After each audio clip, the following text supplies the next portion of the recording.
Hello, নমস্কার। আমি চিন্ময় দাস বলতেছিলাম জেলখানা থেকে। কে বলতেছেন? হ্যালো। আমার বালকামা দাস, তোর কারণে আজকে বাংলাদেশের মধ্যে এরকম গ্যামজাম সৃষ্টি হয়েছে। আর সেইখান থেকে ইন্ডিয়া আর বাংলাদেশ যুদ্ধের একটা সিস্টেম শুরু হয়েছে। বালছিরা আমার, তোকে কে বলছিল এইসব করতে? ও মোদি কাকু, মোদি কাকু। আমাকে আসলে নির্দেশ দিয়েছিল হচ্ছে হাসিনা।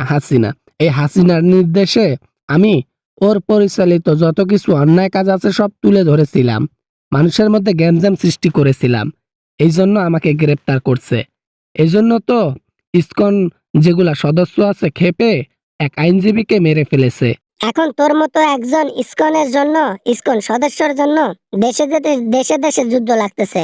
যদিও যুদ্ধ লাগবে না, কিন্তু আমাদের যে ক্ষতি বড় হলো, এটার কি হবে?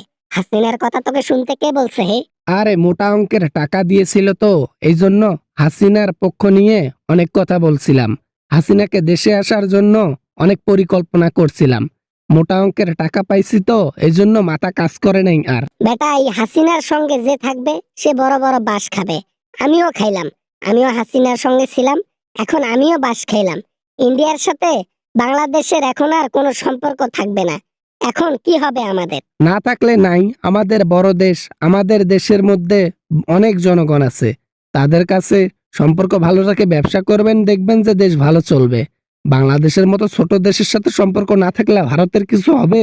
বেটা মূর্খ কোথাকার, বিদেশের মধ্যে যদি আমরা বিজনেস না করতে পারি, যদি পার্শ্ববর্তী দেশের মধ্যে বিজনেস না করতে পারি, পুজোর সময় ইলিশ না নিতে পারি, তাহলে কিসের বালে দেশ চালাবো? হ্যাঁ, দেশ চালাবো?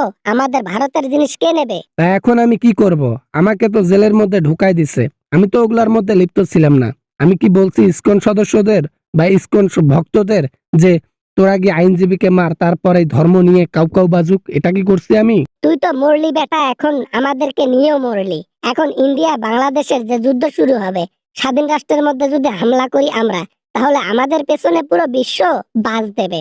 সে বাস খাবো কি আমরা? হ্যাঁ, ছোট্ট একটা দেশ, ফু দিলে উড়ে যাবে। এখানে হিন্দুদের উপর টর্চার করে মুসলমানরা। এখন মুসলমানদের উপর হিন্দুরা টর্চার করবে, এটাই স্বাভাবিক। তাহলে যুদ্ধ লাগাইতে আপনি দেরি করতেছেন কেন? আমাকে সেটা জানান তো আগে। এ বেটা টাকলা, বেটা টাকলা, মাথার মধ্যে গোবর নাকি? হ্যাঁ, সব কয়টার মাথার মধ্যে গোবর নাকি? হ্যাঁ বেটা, স্বাধীন রাষ্ট্রের মধ্যে আক্রমণ করলে আর এই যে পাকিস্তান কমে ছাড়বে, আমাদের দেশ নিয়ে এদিকে দখল করে ফেলবে, হ্যাঁ, সেভেন সিস্টার দখল করে ফেলবে, এগুলা কি মাথার মধ্যে জ্ঞান আছে বেটা? কাকা আমি আর কিছু করতে পারবো না কাকা, আমাকে ধরে ফেলছে। যাই করেন আর তাই করেন কাকা, আমাকে জেল থেকে বের করার ব্যবস্থা করেন, এতটুকুই আমি আপনার কাছে আশা করি। কাকা ফোনটা রেখে দিলাম, সময় আমার শেষ। এ বেটা ফোন রাখিস না, ফোন রাখিস না বেটা। ও বেটা, হ্যালো, হ্যালো, ফোন রাখলি? Hello, hello Chinmoy, hello. বেটা ফোন রাখলি মুখের ওপর না? তোর কপালে ঠাডা পড়ুক, তোর পিছন দিয়ে বড় বড় ডিম দেখ প্রশাসন বেটা। হ্যালো বন্ধুরা, আশা করি ভিডিওটা ভালো লেগেছে and অনেক এনজয় করেছেন। যদি ভিডিওটা ভালো লাগে অবশ্যই একটা লাইক করবেন, কিছু বলতে চাইলে কমেন্ট করবেন, আর চ্যানেলে নতুন হয়ে সাবস্ক্রাইব করবেন। দেখা হবে অ্যামেজিং ভিডিও নিয়ে আবারও আপনাদের সাথে।